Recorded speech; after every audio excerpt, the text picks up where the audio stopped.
일본 경양식 리뷰 지구닛에 마이너스 요약하자면 오므라이스와 일본식 카레 그리고 돈가스 등등 일본에서의 식문화 발달사를 살피는 장에 해당한다. 벌거벗은 세계사 146화 마이너스. 이번 건 일본 내의 식문화를 탐방하는 장일 것이다. 이에 따른 정리 보고를 하려고 하는데 요약하자면 다음과 같다. 이번 이야기의 서막은 바로 게스트 소개인데 이번에는 강소라와 함께 하게 되었으니 말이다. 그 뒤 교수 소개를 하는데 이번 건은 박삼원 교수님과 함께하는 경우이다. 바로 소고기 중 일본산 소인 와규를 기반으로 한 스키야키와 돼지고기를 기반으로 한 튀김류인 돈가스인데 대표적인 고기 요리라는 점이다. 하지만 메이지 유신 전까지는 금지되었었는데 그 사유는 불교 문화를 심하게 돌입해서이니 말이다. 하지만 그 메이지 유신을 기점으로 해서 서구권, 특히나 양놈들한테 대판 깨지면서 식문화 자체가 크게 바뀌었다는 점이다. 추가로 이번 여행지는 나가스키인데 메이지 유신 전까지는 유일하게 그것도 16세기 말부터 해서 서구권 세력들한테 개항된 항구여서이니 말이다. 이 지역 인근에는 하시마구 남도가 있는데 워낙에 악명 높은 지역이어서 말이다. 그 유네스코 등재 또한 문제가 있었다만 여기서는 넘어가려고 한다. 특히나 그 무역 국가였던 네덜란드한테는 상업적 거래를 적극 허용했었던 구간이니 말이다. 이제 유입 배경인데 16세기 말 당시 폭풍 후부터 해서 시작했으니 말이다. 특히나 그 서양인들은 거인 취급하였으니 말이다. 이제 그 문제 카드인데 바로 그 커틀렛이 돈가스로 바뀌는 순간인데 워낙에 잘 알려진 건이어서 말이다. 하지만 정확히는 그 돈가스 이전에 나온 템푸라여서 말이다. 즉, 그 튀김 문화가 유입된 것인데 이에 따른 전개가 터졌었으니 말이다.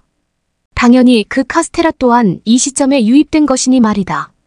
하지만 포르투갈하고 간의 거래건은 17세기에도 막부기 이후에 즉결 처단을 당했는데 사유는 그놈의 카톨릭건을 전파해서였으니 말이다. 대신에 네덜란드와 거래는 그대로 유지했는데 그 조건을 나가사키의 인공서민대지마 지역으로 한했다는 점이다. 단, 반영구적인 격리 조치를 취했는데 사실상 제대로 된 거래가 힘겨웠던 시기였으니 말이다. 그 다음은 육식 자체가 금지된 시점인데 이게 1200여 년 동안 제약이 컸다는 점이니 말이다. 게다가 그 배경에는 살생금지 텐무 천황에 의거해서 일이 꼬인 격이니 말이다. 하지만 이게 신토교와 합쳐지면서 일종의 하이브리드 종교화가 터졌으니 말이다. 하지만 중상 특히나 심각한 부상을 입은 자들은 예외였으니 말이다. 그래서 그 귀족계층을 제외하고는 대다수의 세력들은 육식 자체가 불가능에 가까웠다는 점이다. 하지만 19세기에 들면서 미일 불평등 조약, 그리고 그에 따른 군사 압박이 터지면 시 그에 따른 식민지화가 가속화된 배경이 된 것이다. 이후 1860년대에 들어서는 대대적인 도축장을 조성하는 상황이 만들어진다. 즉 기존의 와규는 따지고 본다면 외국에서 들인 격이 컸는데 특히나 기존의 고베시에서 요코하마로 넘어가면서 식문화의 대혁신이 터진 것이니 말이다. 3. 이제 메이지 유신인데 이건 이미 설명한 부분이라기보다는 여기서는 개요만 보도록 하고 바로 메인 파츠로 넘어가려고 한다. 핵심만 요약하자면 이 시점부터 육류 문화가 대대적으로 도입되는데 그 사유는 기존의 서양 문화에 일본인들이 너무도 열등했다는 판단을 내린 것이 컸으니 말이다. 그 다음은 우유인데 조선 같은 경우에는 왕실 가문을 제외하고는 거의 희귀한 물건이었다만 일본은 아예 금기시된 경우였다는 점이다. 물론 우리나라는 19세기부터 해서 우유 문화가 대대적으로 퍼지긴 했으나 기본적인 우유 생산 시설은 존재했다는 점이다. 단지 이 우유 생산을 위한 소번식이 문제여서 오히려 대량 생산이 힘든 것이 문제였을 뿐 이에 반기를 드는 자들이 있긴 했는데 오히려 적극적인 식문화 개혁 정책을 찍었다는 점이다. 하나가 바로 정육점과 자체적인 목장 설립, 다른 하나가 낙농업 그리고 그에 따른 기반이 되는 시설들을 양성했다는 점이다. 특히나 고기류를 만들기 위해서는 반드시 사료들이 필요했는데 이를 위한 기반 조성에 적극적이었으니 말이다. 특히나 윌리엄 클라크가 소년이여 야망을 가지라 고했으니 말이다. 이후에는 인식 개선을 하게 되었는데 바로 소고기류 약이자 약국 취급을 하였다는 댕소리였으니 말이다. 이건 명백한 허위과장 광고인데 지금 시대에서는 오히려 그놈의 육식 때문에 국가를 망치는 근간이 되었다는 욕이 나오는 배경이 되었음에도 오히려 이딴 프로파간다로 강제 장려를 시전했으니 말이다. 비만 문제부터 해서 심지어는 그에 따른 대량으로 소진되는 식량 문제까지, 심지어는 그 1만 N권에 나오는 후쿠자와 유키치 또한 육식 관련 장려를 적극 권하면서 안 하면 바보 취급을 했다고 하니 말이다. 하지만 그 포크와 나이프 사용 문제부터 해서 심지어는 버터를 먼머리 기름으로 쓰는 해프닝이 있었다고 하니 말이다. 그 뒤에 나온 것이 바로 스키야키였으니 말이다. 하지만 당시에는 그냥 규나베와 같이 소고기 찜처럼 만들었다만 지금에는 그 물이 대량 보급되면서 상당히 달라졌으니 말이다. 그 다음은 그 젓가락 기반인데 일종의 하이브리드 전략이니 말이다. 이제 스키야키가 된 배경인데 그 가래에 놓고서 굽는 방식에서 나온 것인데 하필이면 그 스키가 일본어로는 가래를 의미해서 말이다. 특히나 이 스키야키에 날달걀에 찍어 먹는 문화가 이 시점에 발달했다고 하니 말이다. 이후에는 관동 지방식 스키야키를 내비쳤으니 말이다. 4. 이후에는 대량 도축 전략이 커지게 되는데 그만큼 수요가 높아졌으니 말이다. 그 뒤에는 일본식 양식 특히나 커틀렛이 돈가스로 바뀌는 때가 이 시점이었으니 말이다. 즉 포르투갈에서 온 게 아니라 정확히는 프랑스 코틀레트를 기반으로 해서 완성시킨 것이라 하니 말이다. 이후 서양 요리 진함을 소개하게 되었으니 말이다. 그래서 카츠레츠 그러니깐 소고기를 기반으로 한 요리가 이후 돼지고기를 기반으로 한 가츠류가 나온 것이니 말이다. 이후에는 그 포크 카츠레츠를 선보였으니 말이다. 하지만 당시에는 환영받지 못하다가 이전에 소개한 청일전쟁과 러일전쟁을 기점으로 해서 대혁신이 터진 것이다. 즉 가격 대비 효율과 함께 그에 따라는 전략 카드가 터진 것이니 말이다. 게다가 이 시점에 대량 생산이 되었던 양배추를 기반으로 한 양배추채를 보조 고명으로 쓰였으니 말이다. 바로 튀김옷과 분리한 뒤에 그 샐러드와 섞어 먹는 것인데 오늘날이라면 그 닭가슴살에 양상추 샐러드를 버무려 먹는 방식일 것이다. 그리고 이 시점에 나온 것이 바로 우스터 소스였으니 말이다. 이제 돈카츠 명칭 소개인데 돼지고기를 기반으로 해서 완성된 것이니 말이다.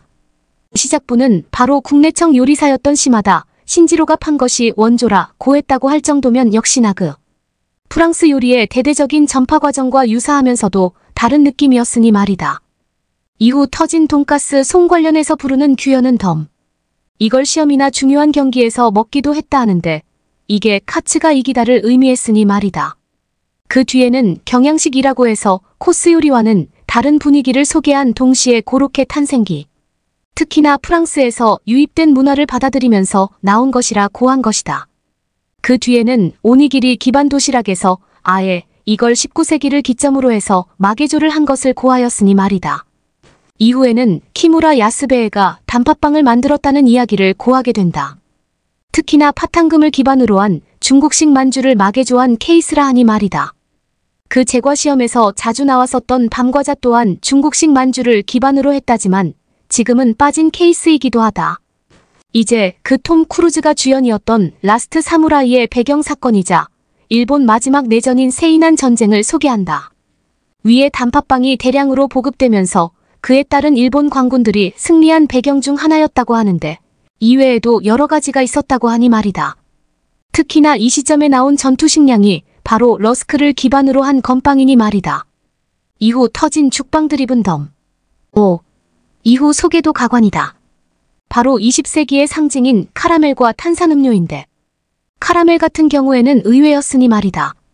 이 디자인이라면 아실 것이라 생각이 드는데 이게 110년도 넘는 전통을 가졌다고 하니 말이다. 특히나 이것이 일본 제국 내에서는 대표적인 사치품이었다고 하니 말이다. 이 다음은 탄산음료인데 처음에는 유리병에 넣으려다가 이게 바뀌게 되었다는 점이다. 바로 근대식 병따개와 음료인데 지금은 플라스틱으로 대체되었다지만 아직까지도 고수하는 곳들이 많은 편이니 말이다.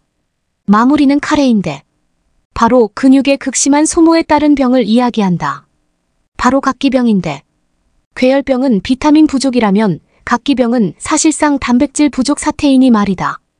이게 따지고 본다면 비타민 D 그러니깐 지용성 비타민 부족이 가장 컸었는데 이게 고기류에 가장 많았으니 말이다. 심지어는 그 부식들 또한 돈 주고 사 먹었어야 했는지라서 식대 자체를 실험하게 된 것이니 말이다. 바로 류조호와 스쿠바오 간의 비교 실험인데, 이에 따라서 고기 요리를 도입할 준비를 하는데, 당시 일본 해군 장교였던 타카키가 일본식 카레를 만들었다고 하니 말이다. 원래 이 커리는 인도식이었지만 이후 영국으로 유입되면서 최초의 양산형 커리 가루가 만들어지다가 이후에는 일본식을 만들게 된 것이다. 하지만 지금과는 많이 달랐다고 하는데 사유가 따로 있었다. 바로 개구리인데, 이후에는 차라리 닭고기 카레가 나을 듯 싶다고 한 것이니 말이다. 그러다가 밥과 섞어 먹다가 나중에 가서는 청일전쟁을 기점으로 해서 대대적으로 확산되었다고 하니 말이다. 즉 해군 카레 일본의 상징인 것인데, 이건 진짜 놀라운 정보였으니 말이다. 그 뒤에는 일본 최초의 양고기 요리인 징기스칸이다. 이게 나온 배경이 진짜 황당한데, 원래는 양모를 위해서 대량의 양을 길렀지만 이게 패전 이후에 골칫거리가 되려 하니깐 그대로 대량 도축의 배경이 되었다고 하니 말이다.